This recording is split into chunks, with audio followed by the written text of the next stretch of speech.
Bonsoir et bienvenue à ce journal à la une de l'actualité. Pour en finir avec les miliciens qui s'affrontent depuis peu avec les FARDC à Uvira, le général Didier Etumba a atterri dans cette partie du Sud Kivu. Le chef d'état-major de l'armée congolaise estime que ce problème doit être résolu dans ses origines car la tendance est d'incriminer ceux qui éteignent ce feu de paille. Et puis l'Union africaine intéressée par la situation politique de la RDC, le président de cette commission est arrivé à Kinshasa en première mission officielle. Moussa Faki Mahamat a eu des entretiens avec le président de la République Joseph Kabila Kabange, le vice-premier ministre des Affaires étrangères Sheoki Tundu, mais également d'autres rencontres sont prévues dans son agenda. En sport, Tagui Agiti Tekiama jouera-t-il la saison prochaine avec le DSMP? Cette question est difficile à répondre face à la controverse qui entoure son transfert dans ce club. Bien qu'ayant pris part le jeudi à l'entraînement du DSMP, Tekiama est toujours considéré sous contrat à l'ASV Club.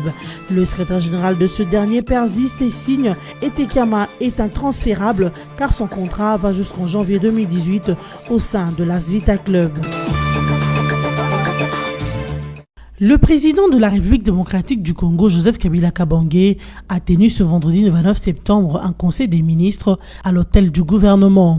Le premier ministre Tshibala et tous les ministres de son gouvernement ont répondu présents à l'appel du chef de l'État, sauf ceux qui sont en mission officielle.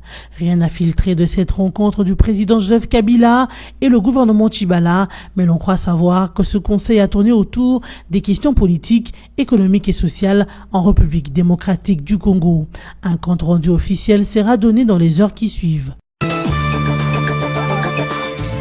Moussa Faki, président de la Commission de l'Union africaine, est arrivé hier jeudi 28 septembre 2017 à Kinshasa en mission pour la toute première fois depuis sa prise de fonctions.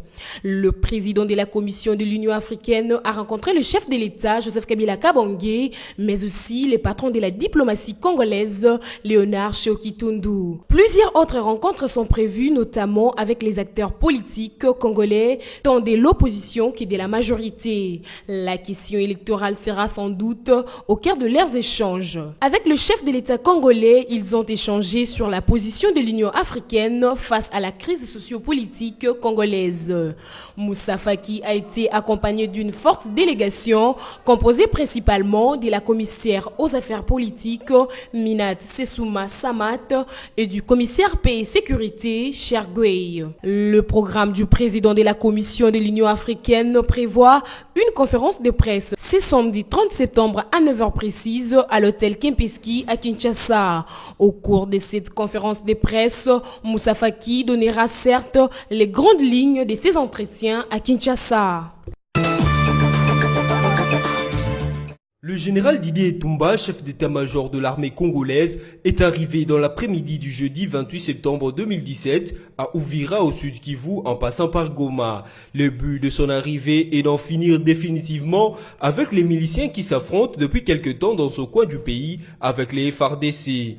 Un calme timide sévit à Uvira et la situation est sous contrôle de l'armée après 2 jours de forte agitation, d'après le porte-parole de l'armée au Sud Kivu, le major Louis-Claude Chimwanga. Pour le général Didier Etumba, ce problème devra être résolu au niveau de ses origines. On a une forte tendance à essayer de mettre le problème sur le dos de ceux qui justement sont en train d'éteindre tout ce feu de paille et efficacement en plus, a-t-il déploré, sans d'autres précisions. Notez du reste que certains miliciens se retirent vers les collines, d'autres reculent en fuyant avec espoir de trouver secours à Mboko ou à Nundu pour rejoindre les presqu'îles d'Umbwari, à en croire le major Louis-Claude Chimwanga, porte-parole de l'armée au Sud Kivu.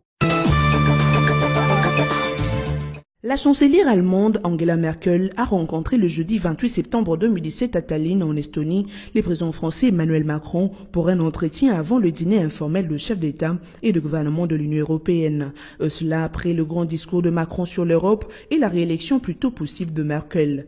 L'objectif de cette rencontre informelle était de donner une image forte de cohésion du couple franco-allemand, mais beaucoup plus de se sonder l'un l'autre. Visiblement satisfaite du discours visionnaire prononcé par Emmanuel Macron, la chancelière chancelière allemande a lancé au président français un sympathique France is back on stage qui se traduit par la France est de retour sur le devant de la scène. Même si les sujets relatifs à la défense et aux migrations n'ont pas été abordés dans les détails, cet entretien a surtout servi à prendre la température entre les deux dirigeants de la zone euro. Il faut noter que la chancelière allemande Angela Merkel est encore pieds et poings liés tant qu'une nouvelle coalition gouvernementale n'est pas formée pour diriger l'Allemagne. Ce, vu que les libéraux partenaires pressentis pour la formation de la nouvelle coalition gouvernementale allemande s'y sont totalement opposés aux propositions françaises. Donc, donner une nouvelle impulsion à l'Union européenne, c'est tout ce dont Angela Merkel a besoin avant des négociations complexes. Toujours pas de compromis entre l'AS Vita Club et les Daring Club Motema Pembe autour du transfert de l'international rwando-congolais Tanguy Agiti Tekiama. Alors que le joueur a bel et bien signé un contrat de 2 saisons au DSMP et a même pris part à la première séance d'entraînement aux couleurs de Motema Pembe le jeudi dernier au stade de Martyr. L'AS Vita Club persiste et signe et Tekiama est sous contrat, par conséquent intransférable. Je remercie tous ceux qui m'ont soutenu, surtout mon président Tango Fort. Merci pour le temps passé ensemble. Tels sont les propos de Tekiama dans une interview accordée à la presse. Il a indiqué aussi que son contrat avec l'AS Vita Club a pris fin. Du côté des dirigeants de Vita Club, par l'entremise de son secrétaire général Patrick Banichai, ils ne reconnaissent pas avoir cédé Tekiama au rival du Daring et que le joueur est encore sous contrat avec le Moscovite jusqu'au mois de janvier 2018. S'il veut aller ailleurs, l'équipe lui autorisera. L'équipe qui voudra l'acquérir n'a qu'à frapper à la porte et on va négocier, a souligné Patrick Banichai. Tanguy Agiti Tekiama jouera-t-il la saison prochaine avec le DSMP? Seul l'avenir pourra nous le dire.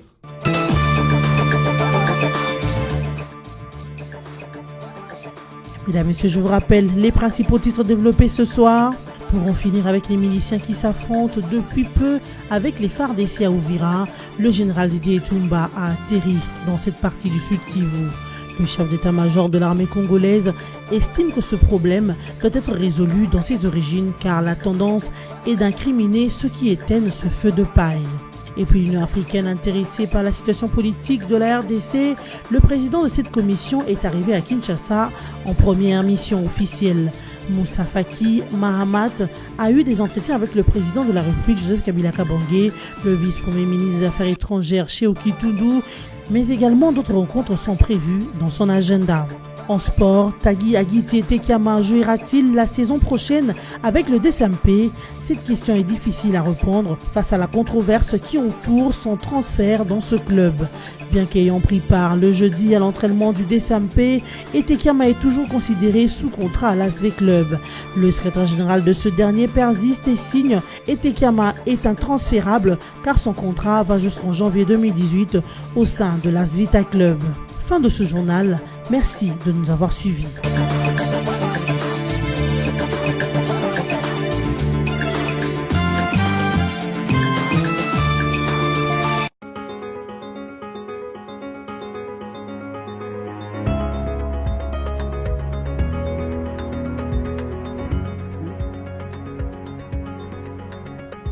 Mesdames, Messieurs, bienvenue à la lecture de journaux parus en ligne ce vendredi 29 septembre 2017, sélectionné et résumé pour vous sur BSC TV. Ouvrons cette revue de presse avec Forum de Zas qui titre à sa une « Loi sur le statut d'ancien président de la République élu, le Sénat revient à la charge ». C'est à la plénière d'hier que la commission spéciale instituée en son temps pour approfondir la proposition de loi sur le statut d'ancien président de la République élu au suffrage universel direct, dont l'auteur est le sénateur Modeste Mutinga Mutushai, a présenté son rapport à la plénière. Innocent Congolais, président de la commission spéciale, a brillamment donné la quintessence de cette proposition de loi passée au scanner de celle-ci. La loi vise la protection par un statut spécial de la vie d'anciens présidents de la République élus. Les putschistes ne sont pas bien entendu concernés.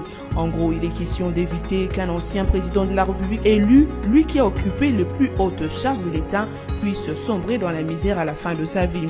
Il s'agit donc d'un président de la République élu au suffrage universel, comme prévu prévu dans la Constitution du 18 février 2016. La Commission note que la Constitution fixe le statut post-mandat du président de la République élu qui devient de droit sénateur à vie.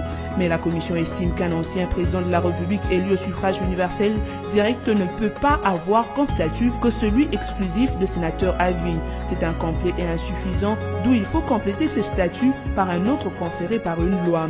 La loi vient compléter le dispositif juridique existant. La Commission a par ailleurs tenu à saluer le travail intellectuel de Modeste Mutinga Mupichai, l'initiateur de cette proposition de loi.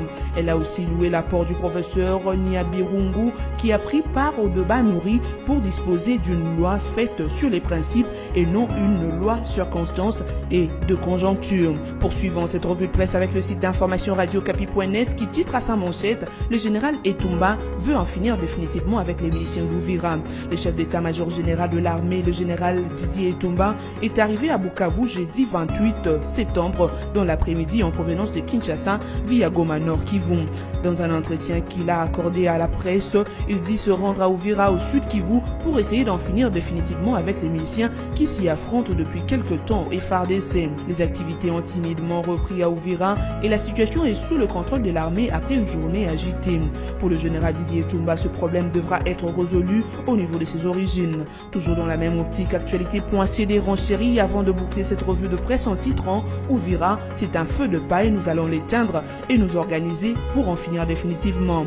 À Uvira, ils ont attaqué, c'est un feu de paille, nous allons l'éteindre et nous allons nous organiser comme toujours pour essayer d'en finir définitivement avec ce groupe. Mais il faut que le problème soit résolu au niveau de ses origines. On a une tendance de mettre le problème sur le dos de ceux qui essaient d'éteindre efficacement le feu de paille, a déclaré le général-major Didier Etumba à la presse à l'aéroport de Goma au Nord Kivu où il était en transit Uvira. Les chefs d'état-major général de FARDC parlent d'une cancérisation de la situation sécuritaire suite à l'activisme de groupes armés dans plusieurs coins du pays.